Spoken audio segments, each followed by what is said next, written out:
and welcome back to another session of reading comprehension skills. In this session, we're going to focus on a very simple idea and a very simple skill.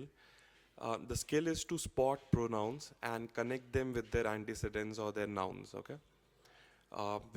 If you want to put it in a definition or a formula or a mantra kind of a thing, the rule is whenever you see a pronoun, ask a question, or see a pronoun, ask a question. Ask yourself what that pronoun refers to. Okay. Uh, and overall, we'll also be talking about the ideas of active reading. Now, active reading is reading while asking a lot of questions. Okay. We have already looked at asking questions while reading in the previous few sessions.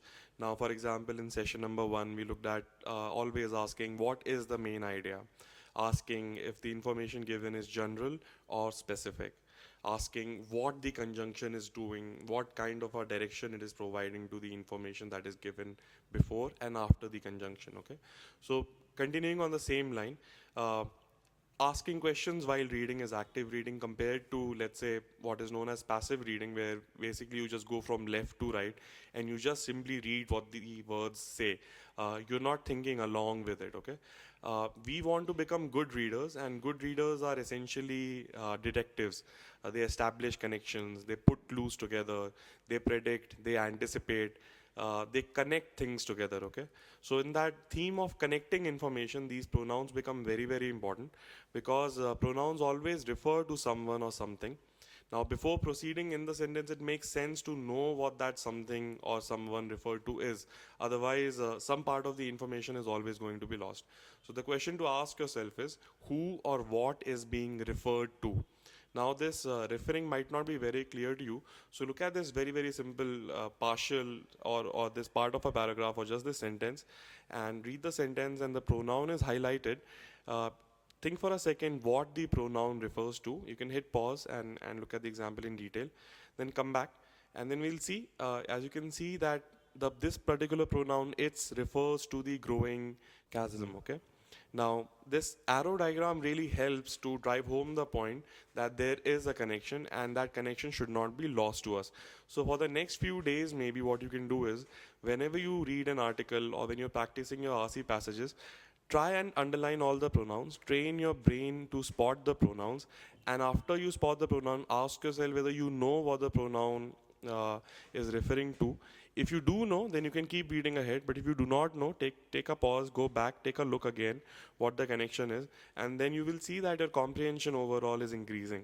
Okay, this will make more sense. Let's try it out as an exercise for one whole paragraph. So go through the paragraphs. The pronouns are highlighted and underlined. So go through the paragraph and make an arrow diagram. You can just do it with your finger. Don't draw it on the screen. And just draw an arrow from the pronoun to its antecedent or to what it is referring to. Okay, so that the idea is very visually clear to you. So hit pause, and when we come back, we'll see the diagrams for the same. Okay, so I hope you did that. The first it's we've already discussed. The second it's refers to NDA. The third it refers to, it's not highlighted in yellow but it's underlined, it refers to United Progressive Alliance. And the last it's refers to UPA again. So the last two it refers to UPA, and then you can see how our pronoun leads back to the information given earlier. Okay. Now, the idea seems very easy, and in fact, my own experience is that most people take the main idea, supporting detail and general specific identification very seriously, and they find it very useful immediately. Most people love the conjunctions, using the conjunctions to make sense of things, but they undermine the idea of pronouns. They ignore pronouns. Okay. Now, it is easy, when the sentences are easy, the pronoun referring is also easy, so it doesn't take too much effort. But all those passages that you seem to struggle with, that you think that you don't understand, chances are that it's because your brain is not keeping a tab of pronouns or what is being referred to. So it's a very important part of reading and making a cohesive whole of information, because there is a link. So I hope you learn to identify that link. But then, to drive home that point that most people don't take it seriously, what we'll do is okay, before that, one more point. Okay, not only a pronoun refers to a single noun, sometimes it can refer to a whole block of idea. Okay, so look at the following text, and there is a this highlighted in the second paragraph in the beginning. So try and connect what this refers to. Hit pause, go through the paragraph and see what this refers to. Okay. So I hope you did that. And then if you look at this particular this, it does not refer to one single noun. In fact, it refers to the whole set of details given about corruption at various levels in the schemes. Okay. So if you look at the previous paragraph, it says the so new populist schemes were initiated, but unfortunately, corruption at most levels in the administrative pyramid have seen slippages and in the percolation of funds. That means corruption is a problem. And after that, whatever is in yellow, the whole thing, there are details of corruption and how, what kind of errors are there in the allocation of funds. Okay. And in the second paragraph, and when it says, and this is not all, this particular this refers to the whole block of information. So pronouns not only connect to a single word, they connect to a chunk of ideas. So it is very, very useful to spot them and establish the connection. Okay.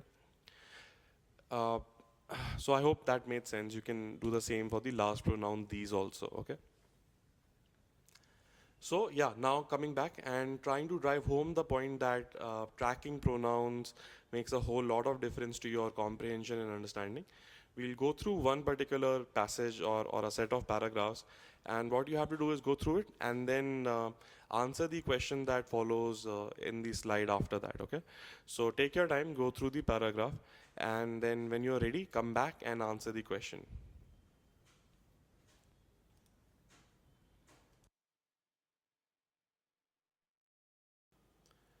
Okay, so hoping that you're done with the question and you've made your choice and you've marked an answer. Most people that I've seen my work with, they tend to mark A and D, option 1 as the answer, but that is incorrect. The correct answer is only D. Okay, so now what we'll do is we'll go through the passage and we'll see how our ideas would have helped us understand more and more clearly and more effectively. Okay. So if I look at the passage, first of all, we want to get the option A out of the way and understand that why it is not the answer. Okay, so if I look at the first line, and there's another thing that I want to introduce here, and that is how to make sense of long sentences. Okay, so what we need to do is we need to match the subject and verb, or maybe match the beginning and the end of the end of the sentence, and then rest of the things that we can fit in later. So for example, in this case, let me focus on this greatest improvements and let me change its color, and let me straight away after that read seem to have been the effects of division of labor. Reading this much, just this much of the sentence is far more easier and perhaps more understandable rather than reading the whole sentence initially. So, for example, if you read it in one flow, it would be the greatest improvements seem to have been the effects of the division of labor. Now, that's something that I can handle. The improvements have been the effects of division of labor. So, first of all, this is the overall statement. Now, why is A not the answer? If you look at it, if you look at the sentence now and it says the greatest improvements in what? In the productive powers of labor and the greater part of the skill, dexterity, and judgment with which it, we should have stopped at this it, we should have highlighted it, and we should have asked what does this it refer to. Okay, so take your time, maybe find out what this it refers to. This it refers to productive powers of labor. If you read the sentence again, the greatest improvements in the productive power of labor and the greater part of the skill, dexterity, and judgment with which labor is anywhere directed or applied, or the productive power of labor is anywhere directed or applied, right? So it was very important for me to understand this it referring to the labor, because then the sentence become this skill, dexterity, and judgment with which labor is anywhere directed or applied is the effect of division of labor. Skill, dexterity, and judgment in themselves are nothing. Skill, dexterity, and judgment with which labor was anywhere directed or applied has made improvements because of division of labor. But if I look at the option carefully, it says skill, judgment, and dexterity have shown the greatest improvement. Skill, judgment, and dexterity only in the context of applying labor, right? Just in themselves, I do not even know what skill, judgment, and dexterity means. Okay, so I hope you get the idea. And the reason we might have missed this error is precisely because we missed the pronoun. Plus, otherwise, also pronouns are rampant in this passage, and it could have led to loss of comprehension. I'm pretty sure that most of you found it fairly, I mean, not if not very difficult, but reasonably difficult, and there was some difficulty while reading. The reason for that is the presence of pronouns. Okay, so I hope you have understood why the option A is not the answer, because skill, dexterity, and judgment with which labor is anywhere directed or applied has shown improvement, not just skill, dexterity, and judgment. Okay. Moving on, uh, our agenda is to focus on pronouns and then maybe later we'll use a conjunction. So if I look at it, uh, the effects of division of labor in the general business society will be more easily understood. Even here, I'll do the same thing. I will read the sentence like, the effects of division of labor will be more easily understood, so that I have a grasp of the idea. He's talking about trying to understand the effects of division of labor, okay? By considering in what manner it, once again, there is a pronoun. You should have stopped here and asked yourself, what does this it refer to? Yeah. This it refers to division of labor. So the sentence in your head should be, by considering in what manner division of labor operates in some particular manufacturers. Okay. Another it, ask yourself again, what does this it refer to? And once again, it refers to the same division of labor.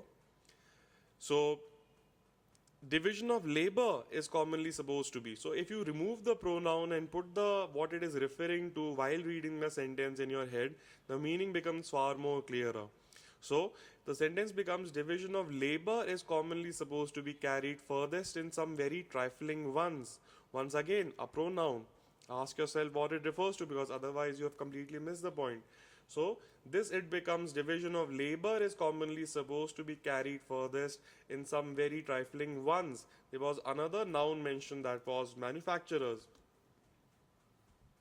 So here he's talking about division of labor is commonly supposed to be carried furthest in some very trifling manufacturers. So now the meaning is hopefully more clearer to us, okay? Not perhaps that it. So look at the abundance of pronouns here and try and correlate it with the difficulty that you were facing while reading this, okay? Not perhaps that it really is carried further in them. Once again, another pronoun. And hopefully by this time, this spotting this pronoun should have been easy. This them refers to manufacturers again, and especially trifling manufacturers or small manufacturers, okay? Not perhaps that division of labor really is carried further in small manufacturers than in others of more importance. Who others? Other manufacturers. But in those trifling manufacturers, here the reference is quite clear, which are destined to supply the small wants of butter. So now I hope the meaning is quite clear to you, that he's talking about division of labor and studying division of labor, and how people suppose that it is done the most, the division is done the most in small manufacturers. And then he says, not perhaps that division of labor really is done most in them than in others of more importance. Now he's going on with the idea. Now we'll go through the sentences. Don't lose heart. This is not going to be too long. That we'll go through the sentences, but we'll use these sentences in help and another conjunction to complete the rest of the paragraph. So I hope you stay with me. So small manufacturers which are destined to supply the small wants of a small number of people. See, there are no pronouns here, so reading this part is fairly easy. Small manufacturers making stuff for small number of people. The whole number of workmen must necessarily be small. This also is an easy enough sentence. And those employed in every different branch of work can often be collected into the same workhouse. Basically, in a small manufacturer, the number of workmen will be less, and because they are less, they can be collected into one room, and can often be collected into the same workhouse and are placed at once under the view of the spectator. So because it's a small company working for small number of people, there will be small number of small number of employees in the company, and all of them can be collected in one workhouse because the number is small, and therefore the observer can see them all in action and can see the division. And that is, it is, though it is not given here, but that is what he is implying, that because of this it is seems like that the division of labor is done the most in small manufacturers. If you have understood so far, rest of the paragraph or passage is going to be very easy. All you had to do was complete basically turn your focus on the contrary. On the contrary tells me that there is going to be a contrast, there's going to be a turn of things, and there's going to be opposition. Okay, so if I read in those great manufacturers, you have just read about small manufacturers. One by one, look at the what data was given about small manufacturers, and you will see that data being mirrored in the opposite way after the on the contrary. So if you had understood the first part, you could have guessed or predicted the second part, or at least could have found reading that part very very easy. So look at it. So destined to supply the small wants of a small number of people. After the on the contrary, it is destined to supply the great wants of a great body of people. Yeah. Before the on the contrary, the whole number of workmen must necessarily be small. After the on the contrary, the whole number of workmen was large. A great number of workmen, right? Before the on the contrary, because the number of workmen was small, they could be collected in one branch, or they could be collected in one room or in one workhouse. Uh, it is impossible to collect them all into the same workhouse. There the at placed at once under the view of the spectator, before on the contrary, and after on the contrary, it says we can seldom see more at one time than those employed in one single branch. So I hope not only pronouns but using the conjunction to pivot your attention to predict, anticipate, and in this case probably understand better, because it would require some effort, right? So, by now, hopefully, the idea would be fairly clear to you that in the large manufacturer, there are a large number of workmen. Because of that, they can never be collected into one single room, and therefore, an observer only sees a part of the action, and therefore, he might think that division of labor does not happen much in a large manufacturer, but it might really be so. That's what he says in the end. Though, in such manufacturers, what kind of manufacturers? Trace a pronoun once again. Therefore, the work may really be divided into much greater number of parts than those of more trifling natures. So finally, the comparison and the conclusion is being once again. Uh, so I hope you get the idea. First of all, remember the point being, even if the point is slightly lost on you, even if you found the passage difficult, you should know why you found it difficult, because of the presence of these many pronouns there, and learn to track them. If you do that, understanding improves. Okay. So now that we have understood it, all the passage is saying is that division of labor, though more visible in small manufacturers, actually might be more in large manufacturers. That's all it says, except that in the beginning it says that improvements have happened because of division of labor. Okay. So I hope you understand. The point being made is chase pronouns, follow up on conjunctions, and also try and make your sentences easy for you by connecting the beginning and the end, or the subject and the verb. Okay. Once you do that, I mean, basically, we are talking about changing our approach from just reading to working with the text and trying to extract meaning even when it is difficult or seemingly difficult. Okay. Yeah. So I hope that made sense. There was a lot to handle. So maybe this analysis needs to be seen twice, a couple of times. But then that's it for this session. In the next session, we'll try and apply all of these concepts together for full length passages. Okay. Concepts like looking for main idea, identifying general and specific, focusing on conjunctions and using them to predict and put a logical structure on things, and chasing pronouns. Okay. So I hope you had fun today, and you start looking at pronouns. Pronouns start jumping at you now on when you start reading. So see you soon. Yeah. Good day.